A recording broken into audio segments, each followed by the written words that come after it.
আল্লাহ দিলে শুনো, অন্য কারোর কাছে পাইতা না। ভালো করে শুনো,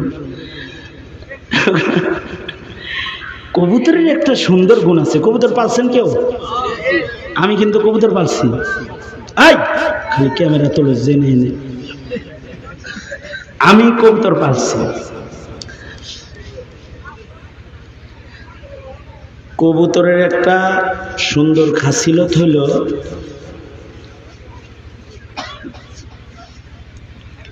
আর একটা কথা মধ্যাহ্ন দিয়ে কয়ে দিই,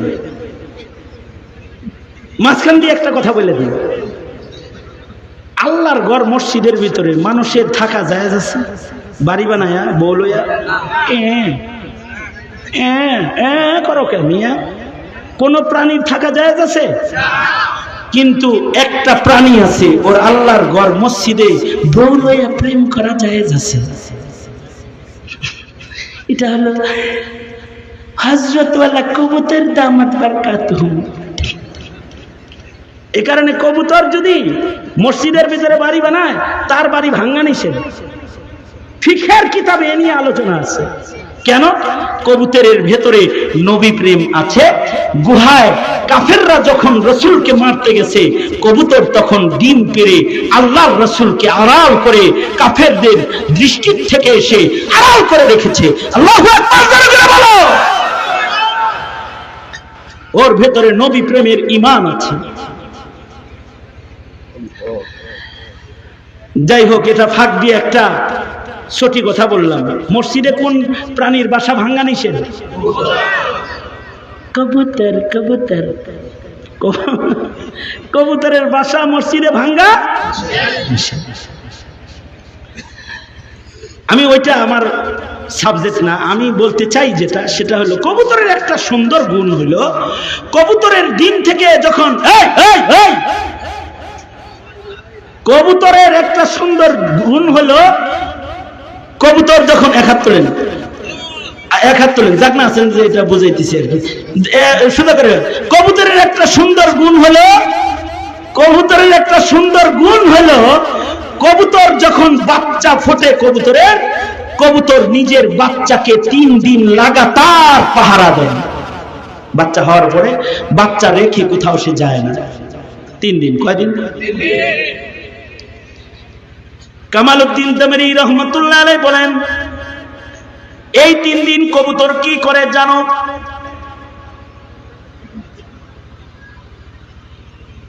আচ্ছা, কবুতর তো বাচ্চারে দুধ খাওয়ায়। কবুতরের দুধ আছে না? কবুতর বাচ্চাকে দুধ খাওয়ায় না তো 3 দিন বাচ্চাকে কবুতর কি করে?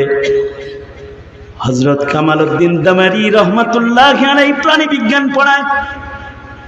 তিনি বলেন, কবুতর এই 3 দিন ওর বাচ্চার মুখের ভেতরে বাতাস দেয়। কারণ হলো কবুতরের পাকস্থলী যেটা, এটা জন্মের পরে টিউবের মতো এরকম লাগিয়ে থাকে। যতক্ষণ পর্যন্ত পাকস্থলী না খুলবে, ততক্ষণ পর্যন্ত ভেতরে খানা প্রবেশ করানো যাবে না। 3 দিন ভৈরা কবুতর নিজের বাচ্চার মুখে দম করতে থাকে, ফু দিতে থাকে, আর ওর বন্ধ পাকস্থলীকে ফু দিয়া ফুলাইতে থাকে। 3 দিন ফু দেওয়ার পরে এক সময় কবুতরের বাচ্চার বন্ধ পাকস্থলীটা খুলে যায়। খুলে গেলে মা বাহির থেকে খাবার নিয়ে বাচ্চার মুখের ভেতরে দিয়ে দেয়। বলুন তো ভাই, বাচ্চার পেটের এই বন্ধ পাকস্থলী দেখার জন্য কবুতর কোনো আল্ট্রাসোনোগ্রামের মেশিন ব্যবহার করে নাই। কিন্তু মহান আল্লাহ, যারা চোখে দেখি না, সেই মাওলা কবুতরকে তার বাচ্চার ভেতরের পেটের পাকস্থলী দেখাইছে। আবার বন্ধ পাকস্থলী কেমনি খুলতে হবে মহান আল্লাহ কবুতরকে শিখাইছে। এই কবুতর দুনিয়ার কোনো ভার্সিটিতে পড়ে নাই, এই দুনিয়ার কোনো মানুষের কাছ থেকে সে শিক্ষা গ্রহণ করে নাই, রবের কাছ থেকে, অদৃশ্যের মালিকের কাছ থেকে শিক্ষা গ্রহণ করে নিজের ছোট্ট বাচ্চার পাকস্থলী খুলেছে। এবার বুঝে থাকলে আওয়াজ করে বলো, কবুতরকে এই শিক্ষা যিনি দান করেছেন তার নাম কি? জোরে আওয়াজ করে বলো। আমরাও প্রাণী বিজ্ঞান পড়াই, কিন্তু আমাদের প্রাণী বিজ্ঞানের ভেতরে আছে তাওহীদ।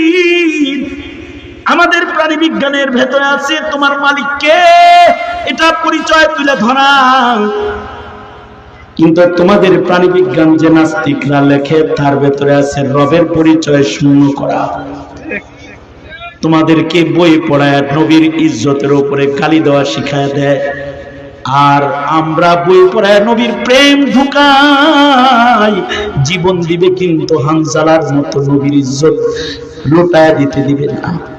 জান বিতরণ করবে কিন্তু নবীর ইজ্জতের পাহারাদারি করবে। এই যে প্রেম, এই প্রেমের নাম ঈমান। আর এই ঈমান যারা ন্যূনতম অল্প ঈমানও যদি কেউ কবরে লইয়া যায়, আল্লাহ তাআলা তাকে এমন পৃথিবীর 10 পৃথিবীর সমান জান্নাতি শুধু দিবে তা না, বাহানায় বাহানায় বাহানায় বাহানায় আল্লাহ তাদের মাফ করে দিবে।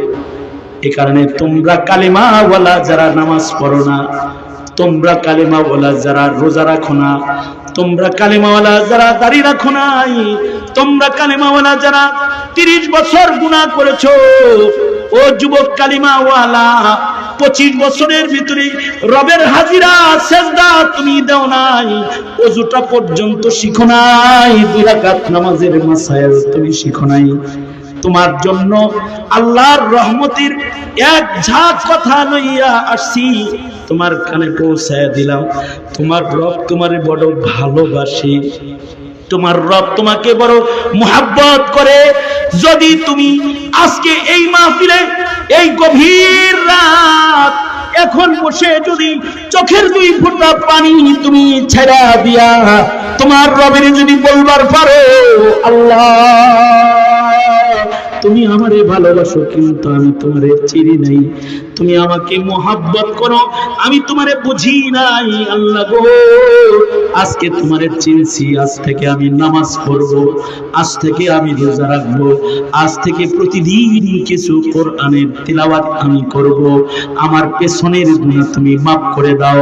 তো আল্লাহ তাআলা বলে, قل يا عبادي الذين اسرفوا قل يا عبادي الذين اسرفوا على انفسهم لا تقنطوا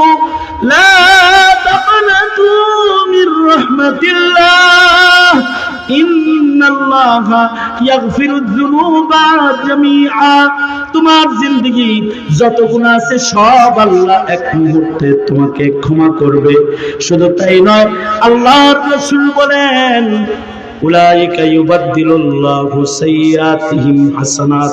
আল্লাহর বাণী কোরআন নবী শোনায় কয়, তোর জীবনের যত কৃত গুনাহ আছে তোর মাওলা তোকেই এত ভালোবাসে, এখন যদি তার চিনা তুই তওবাটা খালি করতে পারস তো মহান আল্লাহ জিন্দেগির সব গুনাহকে নেকির দ্বারায় পরিবর্তন করে আমল নামার ভেতরে উঠায়া দিবে। রবের ভালোবাসা ঈমান, আর নবীর ভালোবাসা ঈমান। এ কারণে নিজের সন্তান, নিজের ভাই, নিজের প্রজন্মকে ঈমান শিক্ষা দাও, আল্লাহর হক শিখাও, নবীর হক শিখাও। দলের হক তো শিখলো, নেতার হক তো শিখলো, নবীর হক যে শিখলো না, শাফাত নিবে কেমনে, হাউজে কাউসার নিবে কেমনে, আর বিচারের আদালতে ক্ষমা পাইবো কেমনে? এই চিন্তাটা করো মুসলিম ভাই। মক্তবের শিক্ষাকে জোরদার করুন, সবাহি মক্তবকে জোরদার করুন, নিজের ঘরের সন্তানটাকে আল্লাহ রাসূল চিনানোর আয়োজন করুন। যদি আয়োজন না করে মরে যান তাহলে সমাজে নাস্তিক প্রজনন বেড়ে যাবে, নাস্তিক প্রজনন বেড়ে যাবে। নাস্তিক বাড়বে তো ঈমান হুমকির মুখে পড়ে যাবে। এ কারণে নিজেদের সন্তানদেরকে খাতমে নবুয়ত চিনাবো, ঈমান চিনাবো, রাসূল চিনাবো, আল্লাহ চিনাবো, আল্লাহর ক্ষমা চিনাবো ইনশাআল্লাহ। বলেন ইয়া আল্লাহ, আমরা ওয়াদা করিতেছি আমাদের প্রজন্মকে আমরা ঈমান শিক্ষা দিব ইনশাআল্লাহ। চিল্লায় জোরে করে বলেন ইনশাআল্লাহ। এই মাদ্রাসার দিকে খেয়াল রাখবো ইনশাআল্লাহ।